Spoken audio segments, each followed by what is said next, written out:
저 보이지 않는 세계에는 무엇이 있을까?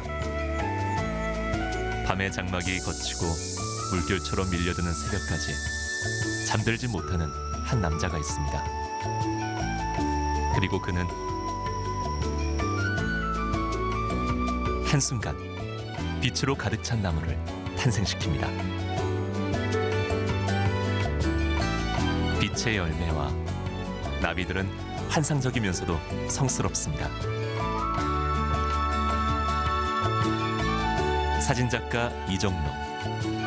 찰나의 빛으로 감춰져 있던 에너지를 표현하려는 남자가 바로 이정록입니다. 인간이 갖고 있는 어떤 그 감정 중에서 어떤 숭고한 감정을 표현하기에 가장 좋은 게 이제 빛이란 거고, 저한테는 보이지 않는 세계를 사진적으로 증거한다는 입장에서 빛이라는 매개가 굉장히 적합한 매체라고 생각을 했습니다. 자연 그대로의 세계, 보이지 않는 미지의 저편, 그리고 세상과 생의 이면을 탐구하며 그 빛 속으로 뚜벅뚜벅 걸어가는 사람, 사진작가 이정록입니다.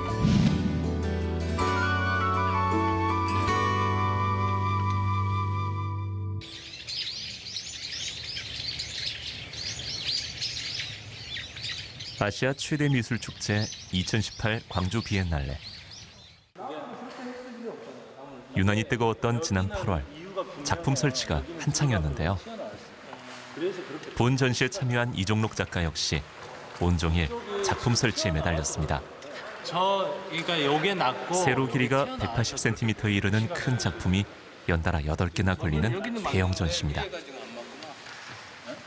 작품을 이제 액자를 완성을 해놓고 이제 뭐 조금 미흡한 부분이 없는지, 거슬리는 부분이 없는지 확인해 보고 있습니다.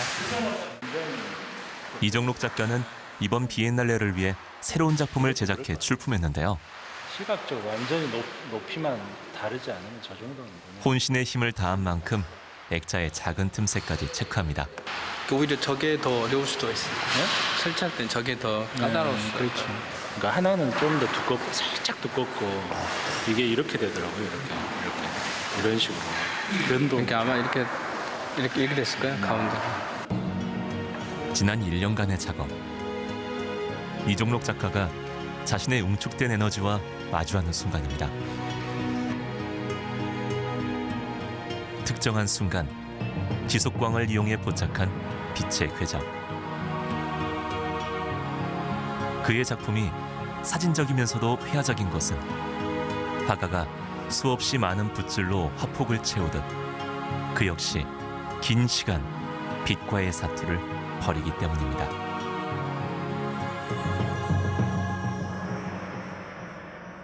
한 커트 찍을 때 내가 라이트 페인팅으로 개입하는 시간이 4초에서 6초 사이인데, 그 짧은 시간에 제 몸을 굉장히 격렬하게 움직입니다. 그래서 이거를 뭐 7, 8시간 계속 반복하는 거기 때문에 이 작업을 한번 하고 나면 그 뒤 한 3, 4일 정도는 그냥 몸 좀 알아놓을 정도로 에너지가 그냥 소진되는 것 같아요.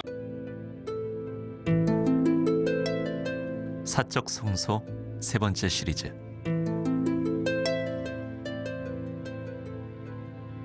그동안 이정록 작가가 만들어낸 사적 성소 시리즈의 사적 성소가 개인적으로 의미 있는 성스러운 장소였다면,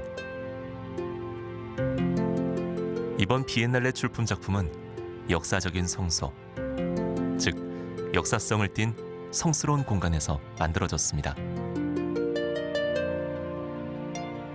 마치 빛의 정령들이 춤을 추는 듯한 환상적인 에너지를 뽑아낸 곳은 현대사의 비극이 고스란히 고여있는 장소, 여수의 말의 터널이었습니다. 일제시대 때 그 일제가 그 강제징용을 해서 망치와 정, 이런 원시적인 도구로 그 바위산을 뚫어서 터널을 만든 곳입니다. 안타깝게도 이 터널에서 여순 사건 때 이제 수백 명의 양민들이 학살을 당한 곳이에요. 말로 표현할 수는 없지만 어떤 굉장히 묘한 어떤 강렬한 느낌을 느꼈고, 그 느낌을 제가 몸으로 이렇게 체득을 해서 다시 표현을 해본 겁니다. 빛으로. 빛의 정령들의 춤, 혹은 진혼곡을 지휘하는 것 같은 역사의 궤적. 이정록 작가가 기어이 끌어낸 불빛들은 우리가 다 지나갔다며 못내 외면했던 세상을 소환시킵니다. 이정록 작가의 작품의 가장 큰 특징은 우리 주변의 세계, 이런 세계가 그냥 물리적인 세계가 아니라 신성한 세계라는 거, 그런 것들을 일깨워주고 있거든요. 그래서 그 지점이 가장 중요한 작업의 그 중심이라고 생각을 합니다.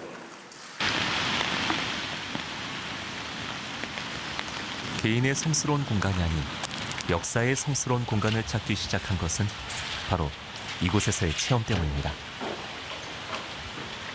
5.18 당시 부상당한 시민, 취조하는 수사관, 목격자들이 뒤엉켜 있었던 공간, 구 국군광주병원. 밤에 여기서 혼자 작업을 하고 있으면 이 문이 저절로 이렇게 바람 때문에 쿵쿵 하고 닫히는데 약간 소름 끼친다고나 할까? 5.18 당시 이곳에 왔다는 것은 연행과 고문으로 부상을 당했다는 의미인데요. 참혹했던 505 지하 감옥은 놀랍게도 여전히 건재합니다. 제가 광주 사람인데도 불구하고 이렇게 가까운 곳에 이런 장소가 아직까지 남아있다는 것을 그때 처음 알았고, 이것도 이것이지만 그 505 보안부대의 지하 감옥을 처음 내려갔을 때는 정말 어떤 충격이었죠. 이곳이 제가 사적성서 시리즈를 처음 시작하게 된 그 체험을 했던 그런 505 보안부대의 지하 감옥입니다. 지역의 동료 작가들과 함께 왔던 답사. 그 가벼웠던 발걸음이 그의 작업 방향을 틀게 할 줄은 작가도 몰랐습니다. 처음에는 작업할 생각이 없었어요. 근데 이제 내려가서 보니까 너무 어떤 느낌이 강렬해서 이런 느낌들을 좀 시각화시켜야 되겠다라는 생각이 들었던 거죠. 자꾸만 외면하고 싶었던, 그럼에도 불구하고 속수무책으로 빨려 들어갈 수밖에 없었던 역사적 공간. 텅 빈 얼음 속에서 작가는 엄청난 충격과 마주합니다. 그것은 보이지는 않지만 공간에 켜켜이 쌓여 있었던 절망 끝에 선 사람들의 어떤 염원이었습니다. 터키의 동굴교회나 캄보디아의 신전에서 찾으려고 했던 그런 어떤 성소의 느낌들, 인간이 간절하게 신을 향해서 기도했던 어떤 그런 장소들이 갖고 있는 에너지가 뭘까를 찾아 헤맸었는데, 이곳에 와서 보니까 그 어떤 성소보다도 더 간절한 기도가 있었을 것 같다라는 느낌이 들더라고요. 그 죽어버린 신이라도 소환을 해내서 기도하는 것밖에는 할 게 없을 것 같다는 생각이 들더라고요. 생의 끝, 절망의 절벽에서 가장 인간적인 면모를 남겼을 한 시대의 사람들. 그들이 남긴 그 눈물 같은 기도에 빛을 쏘여주자, 기록하자.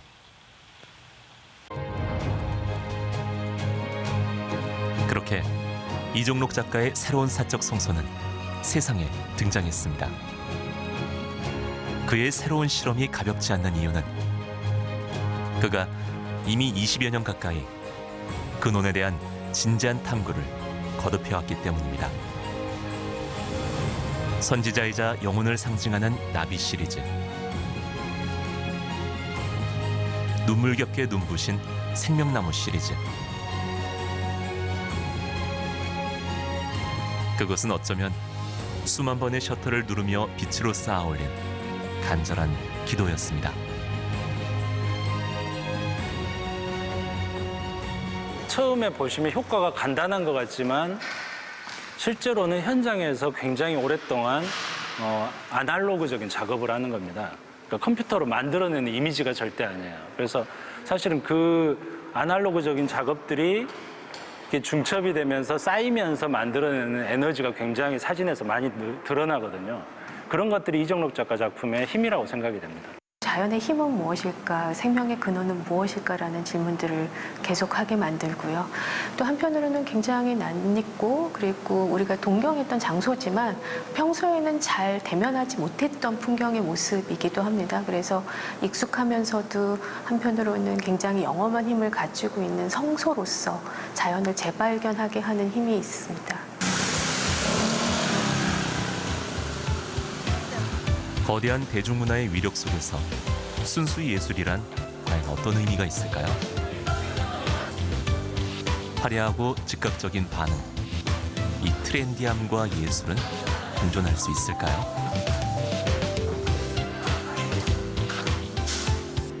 이종록 작가는 조심스럽게 그 해답을 모색 중입니다.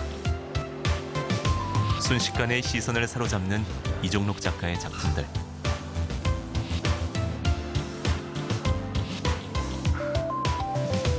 가장 대중적인 문화인 뷰티 브랜드가 이종록 작가를 초대해 전시회를 연 것입니다. 이 공간은 제가 지금까지 만나보지 못했던 그런 관객들을 만날 수 있다는 점이 저에게는 가장 큰 매력으로 다가왔고요. 저도 실은 이런 장소, 이런 종류의 전시를 처음 해보는 거라 어떤 일이 벌어질지 전혀 예측이 안 되는 상태고, 그래도 약간 설레임도 있는 상태입니다. 자신의 자리는 그 카메라 뒤였는데 카메라 앞에 서다니 모처럼의 위후가 낯설기도 하고 즐겁기도 합니다. 협업 파트너인 정샘물 원장 역시 이종록 작가 작품의 매력에 빠졌다고 합니다. 이런 감성이 있으신 작가님을 이렇게 보석 같은 분을 만나가지고 그냥 영상 자체는 너무너무 아름답지만 사실 그 작품이 나오기까지의 그 긴 여정이 더 감동적으로 와 닿았고, 그 다음에 한순간에 그 찰나의 빛을 긴 시간 동안 잡아서 한 작품으로 응축시켜 놓은 그 힘이 굉장히 아름답다는 생각이 들었고, 뷰티의 근본적인 아름다움과도 굉장히 이렇게 잘 맞닿는다고 생각이 들어서 선정하게 되었습니다. 쉽지 않은 것 같은데요, 어머니. 미리 그것을 구상하면서. 공간이 달라지니 만나는 사람들도 달라집니다. 열린 공간인 만큼 예상치 못한 다양한 국적, 다채로운 직업의 사람들과 조우했습니다. 다시 한번 이종록 작가 작품 특유의 대중성이 확인된 자리였죠. I don't think I've seen a display exactly like this. The unique way of photography and how it evokes art. I think it's a unique mix that I don't think I've seen in any other exhibition. とてもその樹木を光らせる技法とかとても感動的な絵を見させていただいて、日本でもこういう芸術を見れる機会があればなと思います。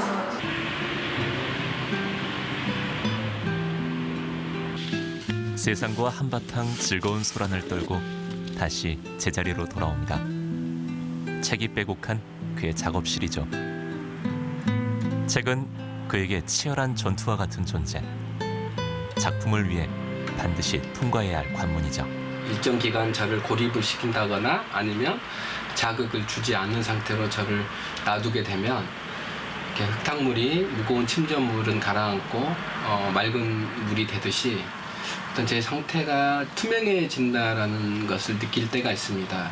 그런 상태를 만들기 위해서 다양한 노력을 하는데, 그런 방법 중에 하나가 독서를 한다거나 명상을 한다거나 기도를 한다거나 아니면 자연에 저를 고립을 시킨다거나 이런 다양한 방법들을 쓰고 있습니다. 투명하게 비워내며 자신을 작품을 탄생시키는 도구로 만드는 일이 작업의 출발점입니다. 그렇게 받았던 첫 영감이 너무도 선연해서 바로 만들 수 있을 것만 같았지만 결과는 실패. 초심을 잊지 않으려 늘 들여다봅니다.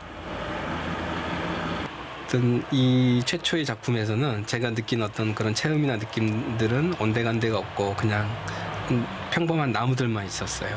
이 고창에 있는 이 감나무로부터 최초의 어떤 영감을 받았고, 그 영감이 제 마음속에서 시각화가 됐고, 그 시각화된 이미지를 사진으로 표현해 보기 위해서 갖은 실험과 테스트를 해서 오늘의 생명나무 시리즈가 탄생이 된 거죠.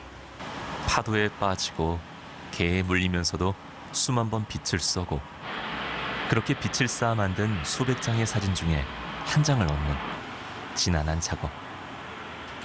하지만 작업은 할수록 알수록 어렵습니다. 작업을 할 때마다 참 두렵기도 합니다. 내가 어떤 작업을 할 때 가졌던 태도나 그런 생각들 혹은 내가 그 작업에 썼던 그런 에너지들이 어떤 형태로든지 이렇게 관객들한테 전달이 된다라는 걸 제가 이제 경험 통해서 알고 있기 때문에 그 작업에 임하기가 되게 점점 더 어려워지는 것 같습니다. 사진작가 이정로. 그가 쏘아 올린 빛의 시그널은 어디에 가 닿았을까요? 거대한 어둠 속에서 오로지 한 줄기 빛만이 존재하는 작품은 어떤 느낌이었을까요? 뭔가 저에게 메시지를 주고 싶은 것 같은 느낌이 들었어요. 가까이서 봤을 때보다 멀리서 봤을 때 이 작품 하나하나가 연결이 돼서 문장이 될 수도 있을 것 같은 느낌이었어요. 자연에도 어떤 그 성스러움이 있고 또 어떤 뭐랄까 우리도 자연을 어떤 그 생물로 생각하는 그런 문화가 있는데 어떤 그런 표현이 아닌가 싶어요. 10여 미터에 이르는 빛의 춤. 신비로웠다가 서글퍼졌다가 다시 시작되는 질문. 저 빛은 어디에서 와서 어디로 가는가? 그것은 작가가 던지는 근원에 대한 물음과도 같습니다. 자연이 갖고 있는 어떤 이 세계에 갖고 있는 온갖 신비들이 다 과학의 이름으로 이렇게 파헤쳐져서 이제 수치화되고 텍스트화 됐는데 저는 그럼에도 불구하고 우리 내부의 어떤 근원적인 곳에서는 일종의 신비가 있다고 생각을 하거든요. 그래서 그런 우리 내부에 있는 신비함들을 최대한 시각화시켜서 작업으로 만드는 게 저희 앞으로의 목표입니다.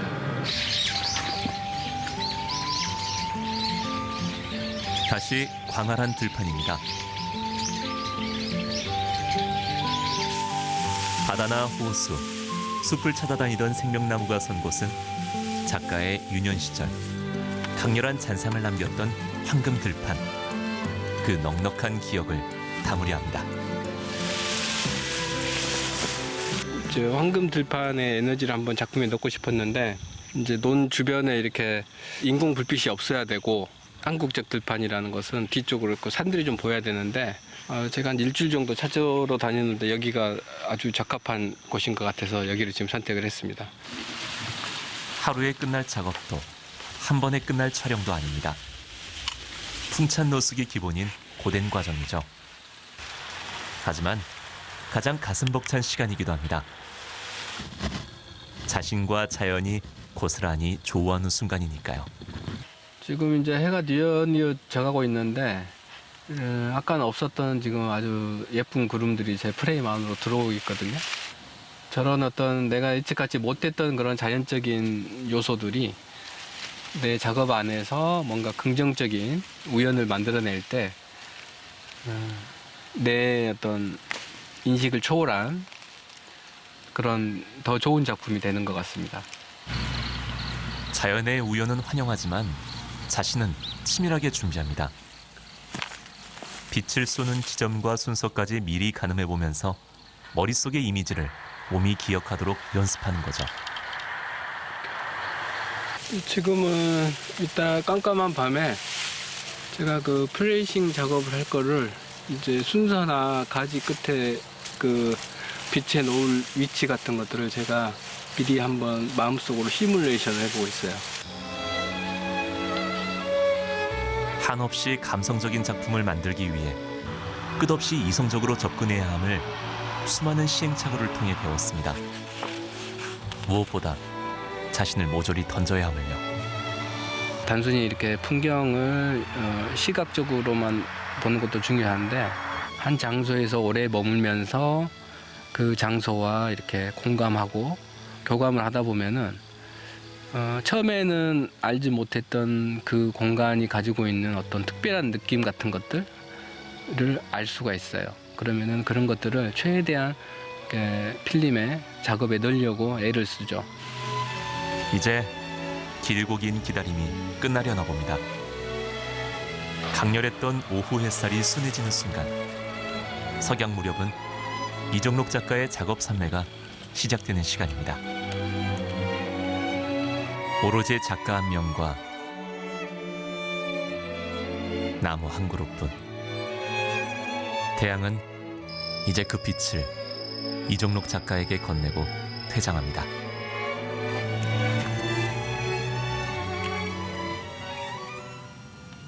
수없이 반짝이며 빛의 열매를 만드는 순간광. 빛으로 그리는 라이트 페인팅.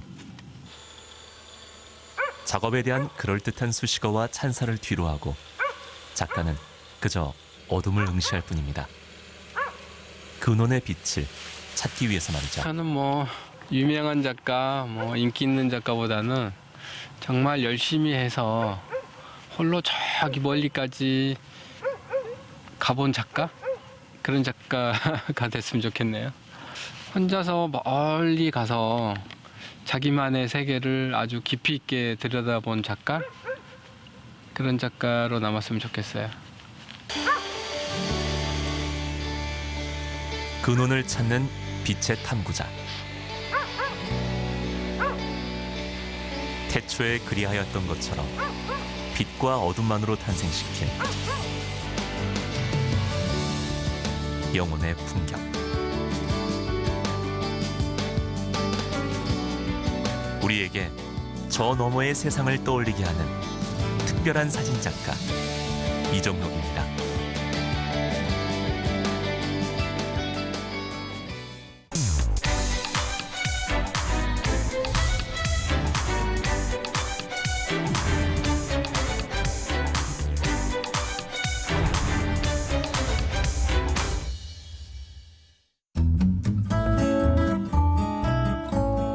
구멍이 뽕뽕 뚫린 다리를 건너 방직 공장을 오가던 이들이 있습니다. 그때 그 젊은 직공들에게 둥지를 내주던 마을에는 지금도 청춘들이 모여들어 꿈을 나눈다지요. 함께이기에 더욱 행복한 동네. 여기는 발산마을입니다.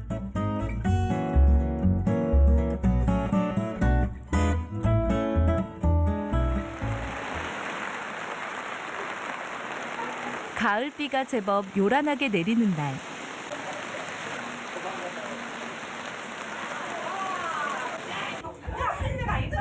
아침 일찍부터 발산마을에 부침개 잔치가 벌어졌습니다. 이런 날 그냥 지나치면 서운한 맛. 부침개 지지는 소리가 빗소리를 닮았네요. 얼마나 좋아요. 원래 미운 날은 빈대떡 거쳐 먹는 날이라고 한다고. 빈대떡 최근에 선대요.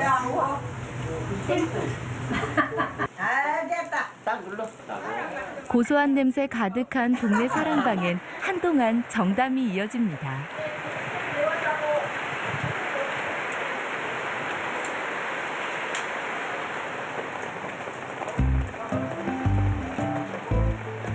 점심시간이 가까워질 무렵 어르신들이 가마솥에 밥할 채비를 서두릅니다.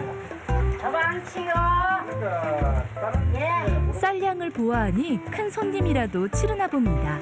한 50명 먹어도 올 것인데 뭐지? 동네 사람들 묻고 노인도 있고 묻고 청년도 있고 묻고 동네 잔치야 잔치. 정성 들여 장작불로 밥을 하자니 고생스러웠던 옛 생각도 절로 난답니다. 불을 떼주고 밥을 해먹고 그러고 살았어. 우리는 맨날 힘들게 살았어. 맨날. 동네 어르신들이 모두 모여서 솜씨를 뽐내는 날. 오늘은 발산마을 사람들이 어울려 한솥밥을 먹는 날이라네요. 숫자가 좀 많으면 좋은 거예요. 한 달에 한 번씩 가마솥회의를 하는데 오늘은 특별히 부천장님도 오시고 여러분들이 많이 오신대요. 그러니까 새벽 3시 반부터 장마를 해주시고 오늘처럼 대식구 밥상을 준비하는 날에는 늘 잠을 설친다는 어르신들. 그래도 마음이 흡족하니 고생인 줄도 모릅니다. 귀찮다고 생각하면 힘든데 나누는 것이 행복하다고 생각하면 힘 하나 안 들어요. 어젯밤에 사실은 여기서 자면서도 잠 한숨도 눈 못 붙였어 이렇게. 그러지만 기뻐요 이런 것이. 음식 장만을 다 마치고 짬이 난 어르신들. 잠시 한숨을 돌리는데요. 귀한 밥상을 받을 반가운 얼굴들이 찾아오네요. 예, 우리 회장님은 3시 반에 나오셨대요. 3시 반에요? 예. 아이고. 전도 지지고 다 했어요. 예. 이제 동네 사람들이 하나둘 모여들어 상 차리는 일을 돕습니다. 너도 나도 손을 보태니 금세 푸짐한 상이 차려졌네요.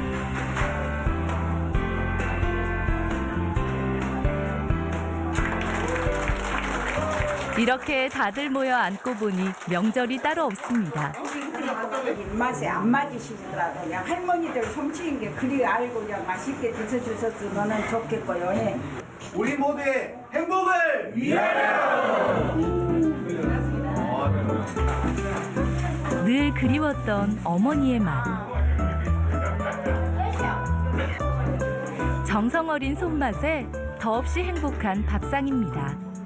한 공간에서 이렇게 밥 먹는 기회가 한 달에 한 번 정도씩 있는데 그게 너무 좋습니다. 네, 엄마 밥인 것 같습니다. 집밥 먹는 재미지. 은요 다섯 같고 그런 게 재미요. 그래서 맛있게 자주 잡수는 게 좋구나. 식구가 많다 보니 설거지거리도 산더미지만 다 함께 팔을 걷어붙이니 순식간입니다. 한솥밥을 먹고 정을 나누는 동네. 그 시작은 지금부터 한참 세월을 거슬러 올라갑니다. 광주 도심에서 발산마을은 독특한 풍경을 자아내는 곳입니다.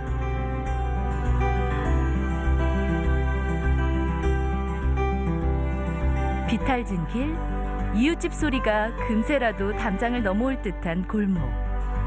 어깨를 맞댄 지붕 아래에는 오래된 이야기가 숨어 있습니다. 아이고 빨래를 이렇게 좁아도 어찌고보다 널어먹고 살았는가 보다. 한국전쟁 피난길에 이 동네로 처음 들어섰다는 봉필순 할머니. 이렇게 좁은 데서 여기 앞에는 아카시아 밭이요. 밑간 이쪽에는. 그거는 여덕 밑으로 이사한 게 집 5가구 있더만.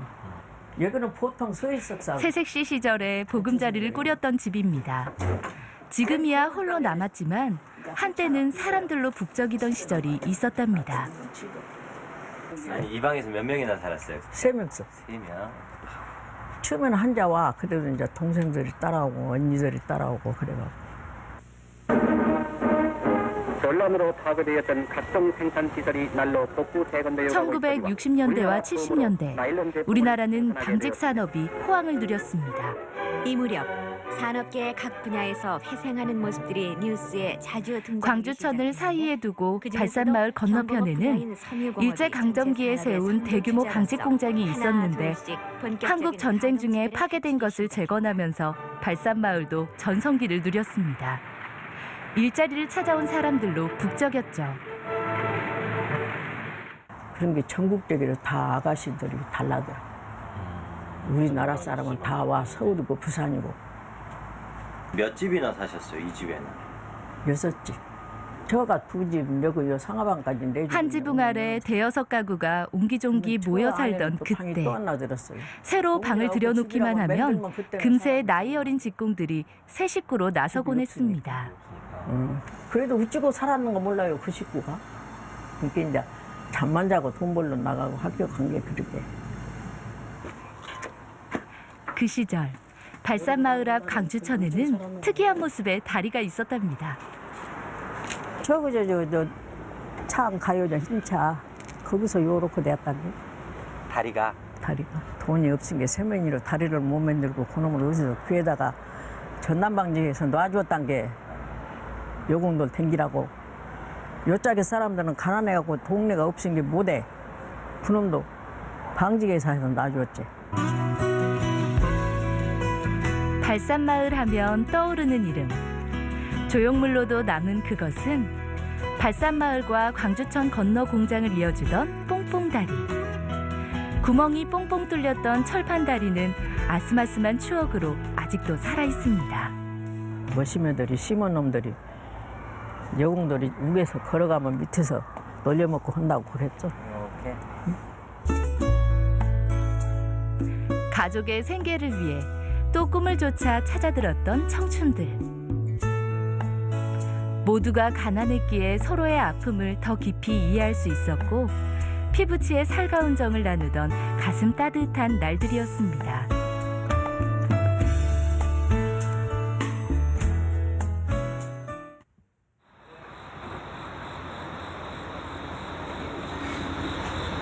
어둠이 채 가시지 않은 시간.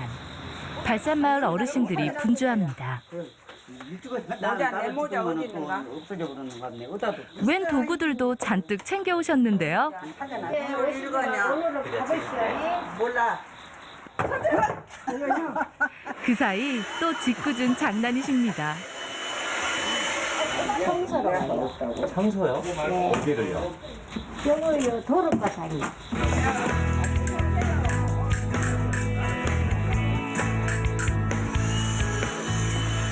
발산마을에서는 매주 3번 새벽마다 마을 구석구석을 청소합니다. 10년 넘게 꾸준히 해오는 일인데요. 마을 어르신들이 앞장서서 하시는 일입니다. 그래서부터 이렇게 나와서 이런 게 공기도 좋고 좋아요. 우리 동네도 깨끗하고. 젊은 사람들은요, 직장에 다니라 바빠요. 아침도 못 먹고 늦게 일어나고 그냥 씻고 직장에 가기가 바쁜데 우리가 그 사람들 보고 청소하라고 해서 우리가 노는 우리들이 해야지. 오늘은 부서진 화단을 손보고 단장하느라 동네 장정들도 힘을 보탭니다. 손도 이쁘고 꽃도 이쁘고 다 이쁘네. 다 했습니다. 이걸 만들어준 양반들 감사합니다. 어르신들의 정성 어린 손길이 지나간 자리마다 화사한 풍경이 피어납니다.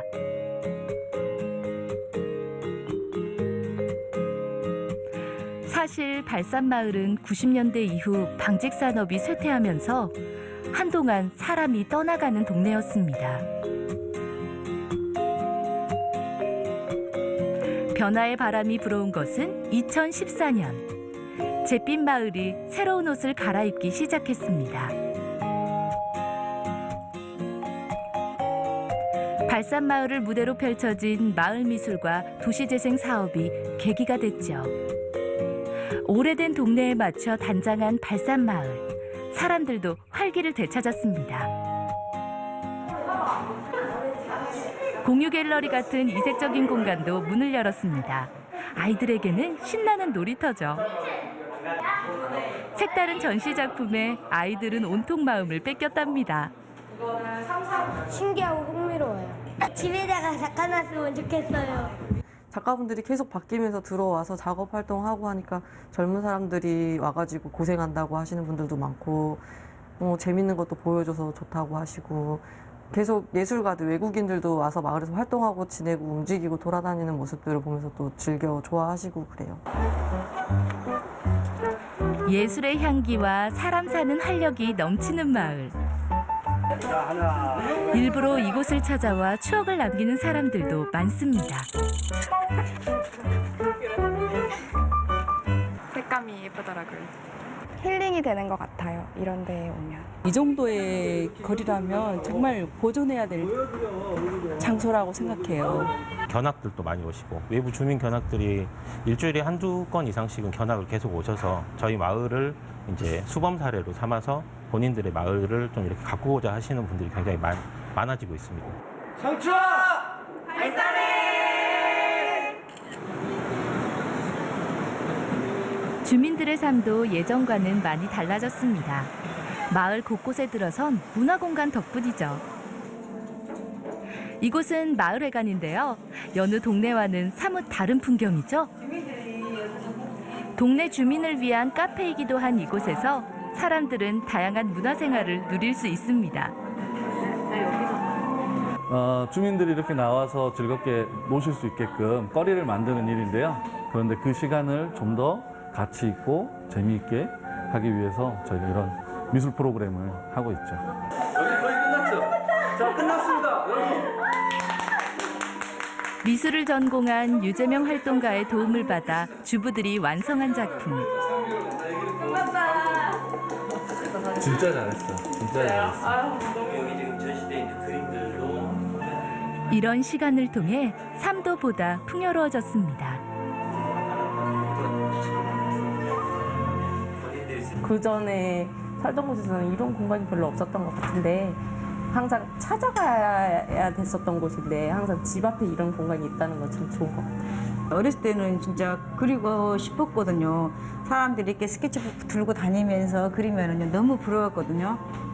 없이 살다 보니까 그림을 못 그렸고 지금 50이 넘어서 이것을 해보니까 너무 좋습니다.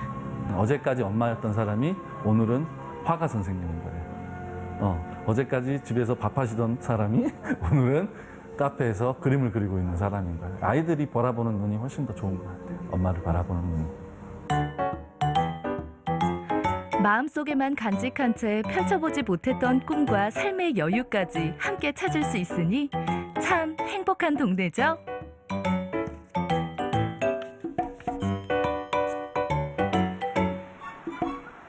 발산마을에는 새로운 인생의 출발을 위해 찾아온 사람들도 많습니다.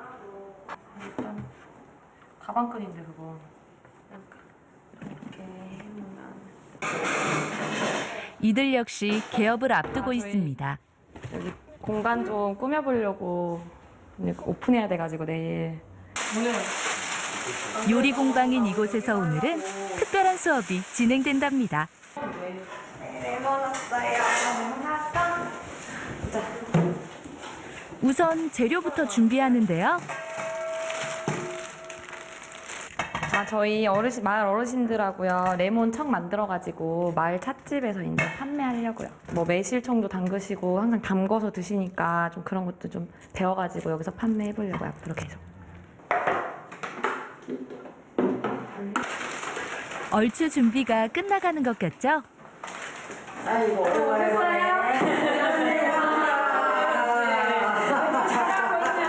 드디어 오늘의 수업을 진두지휘할 선생님들이 등장합니다. 이 공방도 어르신들이 선뜻 도와주신다고 해서 용기를 내본 것인데요. 이거 시켰어?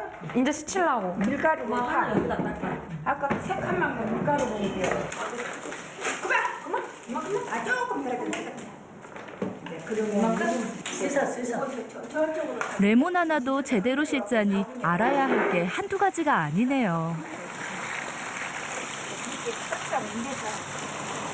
밀가루를 넣어가지고 씻으면 독소가 빠진다 그래가지고 한번 밀가루 넣고 씻어보고 있어요. 너무는 가진 게 더 섞이면 알아. 나도 우리 어머니한테 배웠다. 무엇을 하든 젊은 사람들이 하는 양이 어르신들 눈에는 여간 서투른 게 아닐 겁니다. 이렇게 썰어요? 하지만 사소한 것 하나라도 배우고 익힙니다. 이렇게 잘라도 되고? 회장님 이거 어때요? 배울 때 잘해야 그대로 솜씨가 있거든. 앞뒤에서는. 지금이야 서툴지만 이런 시간들이 쌓이다 보면 초보 일꾼들의 실력도 나날이 늘겠죠? 밀가루 해가지고 씻는 거는 처음 알아가지고 씻는 것도 배우고 씨도 독이 있다고 빼라고 하셔가지고 그것도 오늘 처음 배워가지고 재밌게 하고 있습니다. 사서 먹는 거다고 손수 만들어서 먹는 단순히 일이라기보다는 삶의 지혜를 배워가는 시간. 과일로 막 먹는 그 사이에 어느새 정도 더 깊어진 것만 같습니다. 더 좋고 그래. 오늘 처음 해본 것이라 해도 하는 것을 보게 잘하고 있고 예뻐서 그냥 있는 그냥 정성 다해서 하고만 그래서 잘했다고 칭찬해주고 싶고 같이 이렇게 이런 것을 같이 만들다 보니까 더 정들지. 자리 잡고 주민등록 옮겨서 살아줬으면 더 좋겠고 우리는. 발산 마을을 위하여.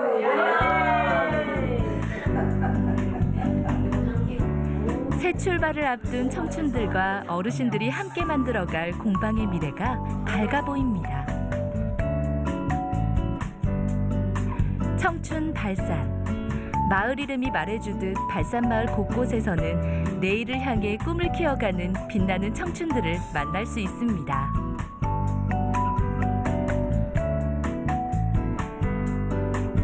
그리고 이들에겐 든든한 언덕이 있다고 하죠.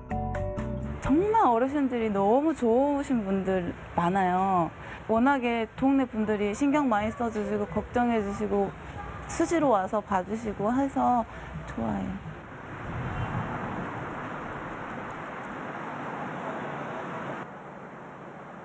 어르신들 역시 마을의 젊은 사람들이 늘면서 생활이 예전과는 많이 달라졌습니다.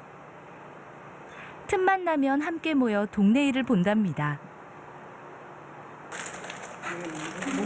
손뜨개로 다양한 물건을 만드는 일도 그 중에 하나입니다. 목욕할 때 사실 손뜨개 일이 연세 많으신 어르신들에게는 녹록지 않은 일인데요. 침침한 눈을 비벼가며 일을 하는 데는 그만한 이유가 있습니다. 이것을 우리가 팔아요. 마을 장터에서 팔아갖고 장학금을 줘요. 여러 일을 해서 얻은 수익금으로 아이들 장학금을 챙겨주시는데요. 그 보람에 나이쯤이야 훌훌 털고 사신답니다. 우리들 자식들 교육시킬 때는 공책 하나를 사는데도 힘들었고 지금도 다 또 잘 사냐고 곤란한 사람들이 있어요. 나이 먹은 사람들이 조금 후세들한테 무엇인가 조금 그 잊지 않은 추억거리로 만들어줄 것이 무엇인가 하다 보니까 이 장학금을 생각하게 됐다니까요. 청춘이란 무엇일까요? 어떤 삶이 진정한 청춘인지 이곳에서 그 답을 찾을 수도 있을 듯합니다.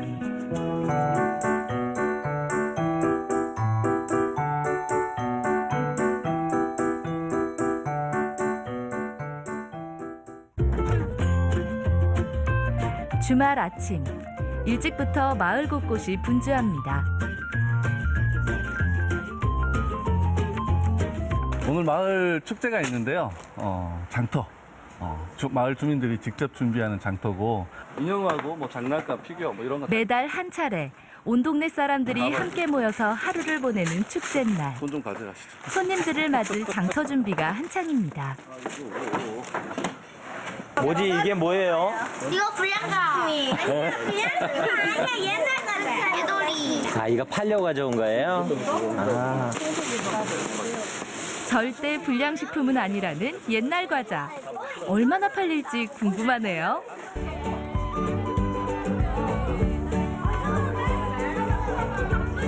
축제가 시작되자 사람들이 구름처럼 모여듭니다.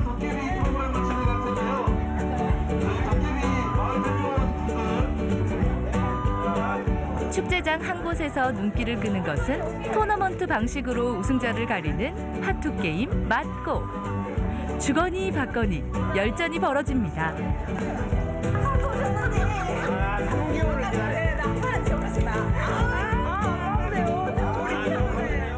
주민들이 마련한 장터도 상황입니다. 아이들에겐 역시나 뽑기가 최고.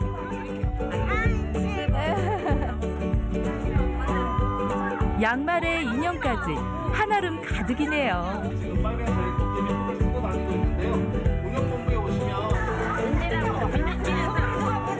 어르신들 역시 손뜨개 작품들을 들고 나와 홍보에 나섰습니다.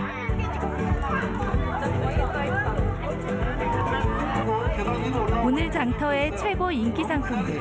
성적이 좋네요. 발산이잖아요. 오시는 분들이 스트레스도 발산하고 여기 사시는 분들이 행복이 더 커지고 발산했으면 좋겠습니다. 우리 발산마을을 본 게 어찌요? 너무 좋고 인심도 좋고 젊은 사람들도 와서 잘 살고 그런 게 우리 발산마을로 이사 오시오. 예?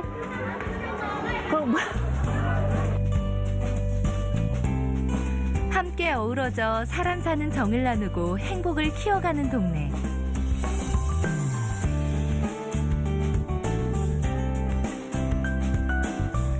발산마을에는 지금 세상에서 가장 아름다운 동행을 꿈꾸는 이들이 모여 새로운 문화 공동체를 일구고 있습니다.